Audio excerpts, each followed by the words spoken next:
Hello everybody. Welcome to your weekly messages for November 1st to the 7th of 2020. I can't believe we're here. October was fast. I don't know if I'm the only one feeling that way, but October was a flash and now it's gone.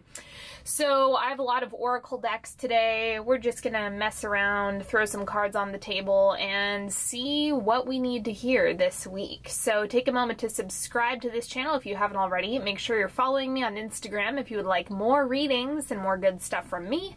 And sign up for my newsletter if you'd like to stay up to date and also get an exclusive reading sent to your inbox every Sunday. People love them, love them, love them. So I do recommend it. I love my newsletters. It's one of my favorite things to do, so make sure you sign up for that. And yeah, let's go ahead and see what Oracle messages we have for the week.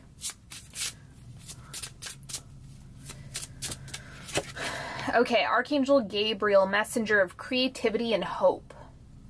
Okay, so if you have felt either bored, stressed out, or uncertain of where to put your energy, I think that creative projects are really going to come in handy. And when I'm saying creative projects, I don't mean arts and crafts necessarily. It could be something like an outdoor project, or building that fence you've been putting off, or something else that's like, I'm getting nesting. Like, think about what needs to be done around the house, what sounds like fun. And then for others of you, maybe it's hobbies, maybe it's picking up something that you haven't touched in a while. It's opening that up. So I would say look into investing more in hobbies, creative outlets, and see how that helps you out.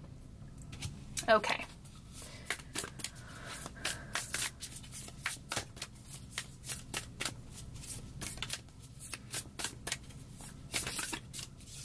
And then we have wait. It's not yet time. Things are being woven. Ooh, so if you feel like things have been slow, it's like you're in the middle of a portal, essentially. So allow the cake to bake. You guys know that the cake analogy is one of my favorites when it comes to manifestation, desires, and we're always in a state of creation. You know, it's just a matter of whether you're intentionally doing it or unconsciously doing it. That's what's up to you ultimately. But it's like, hang in there, wait. We're in the middle of this transition. Things are falling into place. Things are really, really coming together. So take your time. There's no need to rush anything this week at all. And then this is the Affirmators at Work deck, so let's see what's going on when it comes to career, work, or any type of personal mission. You can kind of expand it out a little bit if you need to, or if you're not working right now. Discernment. I engage with my capacity for discernment and use it to carefully choose my battles. Finally, I can let the little stuff bounce off me with the carefree whimsy of a happy clam and save my bitter, jaded, misanthropic vitriol for the stuff that really earns it. Knowing what is worth giving energy to and what is not when it comes to your job is going to be really, really helpful, or anything that that you kind of have your focus on. It's like, know what to invest in and what to not. Go through this week and kind of discern and weed those things out for yourself.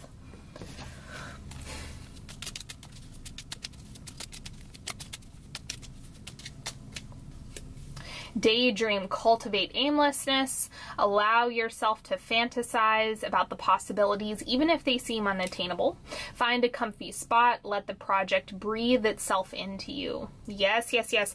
Dream bigger, aim higher. I've been getting that a lot lately, like just getting pushed to ask for more is kind of what this is alluding to with the daydreaming. So let yourself go there.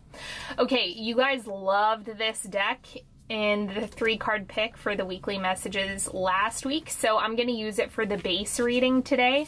And yes, there's a lot of commentary and jokes in these cards, so I hope you enjoy it. And remember that I always leave the deck titles in the description box if you want to know what they are.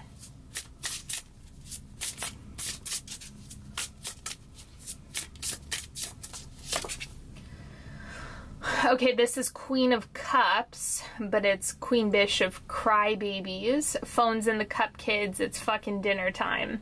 Okay, so there's a little bit of emotional volatility here. And I think this is, I mean, obviously this can be related to many different things.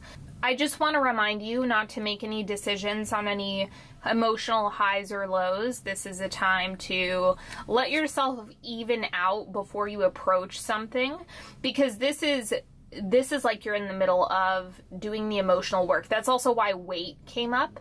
It's like, don't just do something because you're angry, or don't just do something out of spite, or don't do something out of like really I would describe it as unconscious optimism either. Like if you're not being real with yourself, it's kind of like wait for things to calm down, wait for yourself to get into your center before proceeding or shifting things. So just consider that this week. Let's see what you have moving out.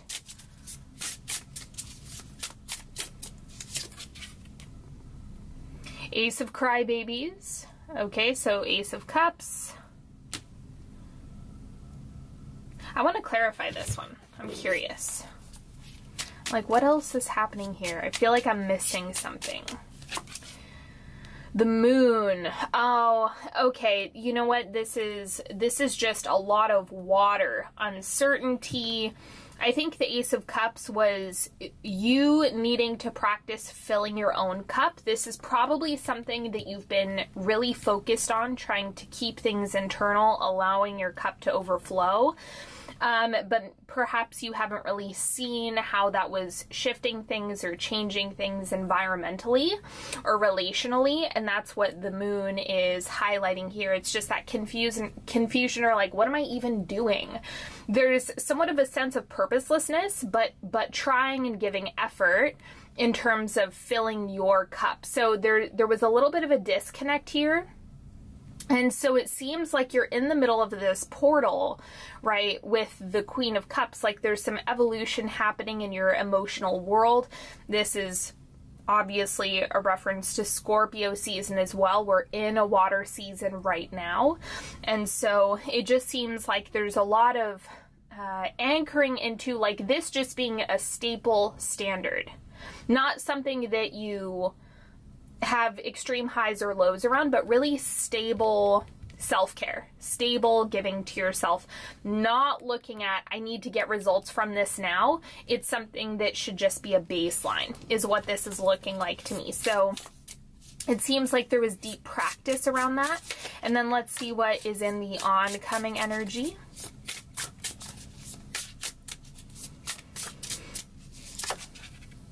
Oh, 10 of coins. Yes, yes, yes. So also this is coming up. Okay, so there's like this thing with cleavage right here. I don't know. I was really trying to figure out what and why that. Oh, there's an old man right here. And this is a thought bubble. Oh God. Okay. So anyway, this is all about figuring out what you actually want to and need to invest in, and what your heart is guiding you towards, your intuition, your body, really paying attention to that. And it looks like it's leading to this really grounded legacy. Think legacy energy. That can be financial, that can just be your soul's mission. It's much greater than just the material. You need to expand that definition a bit, because there's more, there's more to life. It's like material availability and accessibility is a beautiful thing. Love it, love it, love it. All about money. Yes, for sure. And it's also like sitting on a pile of money purposeless also probably doesn't feel good. So making sure that you're weaving in both. This is not just about chasing money, right? That's not what you want to do here. Think about the big picture, the legacy, what you want to be doing with your days, with your energy. Master the day and you'll master your life. Okay. Let's see, what else? What else is important for us to know this week? Okay, and then we have Queen of Wands showing up. Okay, Karen, put away the label maker. I think you are probably feeling solid in your direction, okay? And this also has to do with the Ten of Pentacles as well. Like, when you're fully expressed, you're going to be in your power. And that's what's coming through here. And then we have the Lovers. It says you down there. I told you to pick where you want to eat. And then it says, yeah, but when I choose forbidden fruit, you couldn't have told me it causes love-crushing flatulence. And then he's saying, what? Okay. So this is about like harmony in relationships, and harmony in decision making is a result of self-expression. So the more you are fully expressed, the higher quality your relationship experiences are going to be. If you're coming from projected wounding onto the relationships, then it's kind of like everyone is going to be a recreation of the wound. So you want to be careful with that energetic pattern if that's something you haven't worked out, or maybe you're still working. Oh my God, do we ever stop working on that? I don't know. But this is just about owning yourself, knowing that the more you are yourself, the better the quality of people and opportunities and things in your life will appear. So don't dull yourself, because that will actually dull your experiences. It'll dull the opportunities. So it's kind of like, just create a lane for yourself. What else do we have? The Fool, or the Dumbass. Here's your noms. Let's play splat. You go first. That's what this says. It's about taking risks. Like, maybe you're experiencing stepping into some type of risk taking or new opportunity, new experience. There's a lot of fresh energy here, and this is exciting to me. This is a really solid reading, because it's also like the risks, the owning yourself, the quality connections, the legacy. It's kind of like you're anchoring into what that really means and feels like for you in this lifetime. And then we have Chat of Mind Bullets. This is the Knight of Swords. Cocaine's a hell of a drug. Okay. Let's clarify this one.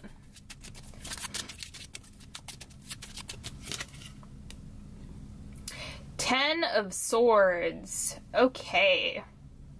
Oh, you know what this is? This is being overly rigid with your mental body. Because the Knight of Swords, he can kind of force things a little bit too much. Like, oh, I can logic my way out of this, or I can force it just if I think about it enough. And that is not a part of the emotional mastery here, because you have the Queen of Cups in the center, which is leading to the legacy, the owning yourself. This work, in part, when you're leading from your soul, it's irrational. The Knight of Swords actually won't get you there. So you have to release the parts of your mind and ego that are trying to get you to play small, to play safe, to be complacent. It's like with the Daydream card. This is not rational. This is not a rational card.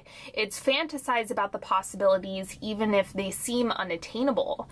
It's the irrational stuff and the irrational space where you actually get to manifest the really, really cool stuff. And so you have to let go of the logical mind, the rationale. If you want to, like, quantum leap, let's say, it's an irrational process. And so letting the rigidity die is what this is highlighting here.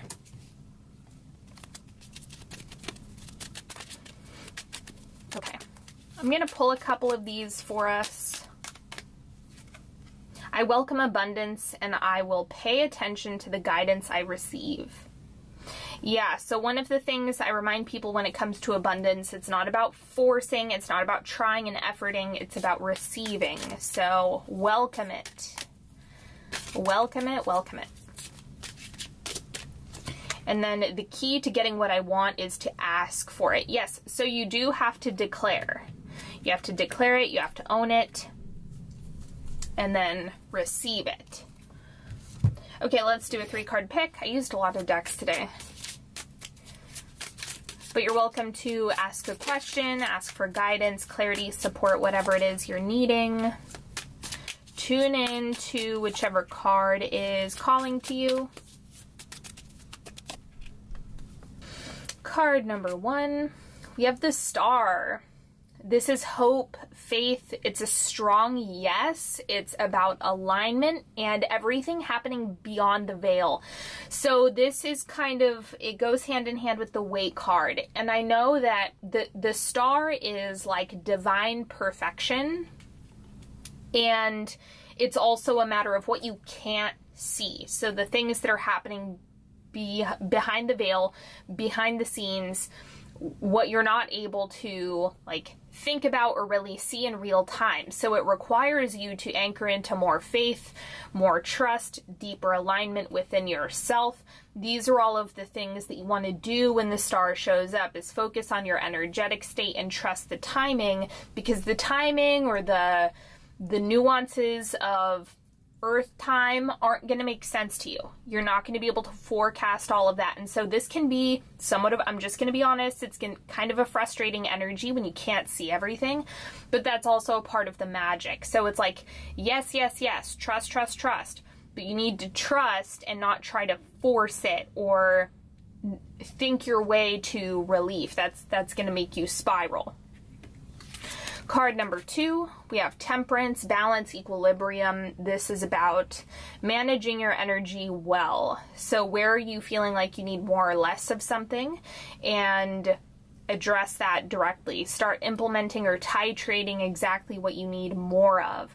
And pay attention to where you feel an excess or deficit and try to redistribute that as best you can. And then card number 3, we have the 6 of Coins. So reciprocity, give and take, and redistribution of what it's kind of like, okay, if you're giving energy to something that doesn't feel good, you need to address that. If you need to pull back your energy or invest more in it, if you want something to grow, you need to give it more attention. So with the Discernment card, it's screaming career to me for the majority of you. For a few of you, this might be related to a relationship where you need to reevaluate how much energy you are or are not giving. But the Discernment is all about figuring out what is worth your time, effort, energy, and resources. Choose wisely. All right, everybody, that's all that I have for you today. Thank you so much for hanging out with me. Don't forget to subscribe, like this video, leave a comment if it resonates, and make sure you subscribe and sign up for my newsletter so you can get notified when I have the 2021 readings come out. I have some exciting plans for that, and I will talk to you next time. Have a good one, everybody. Bye-bye.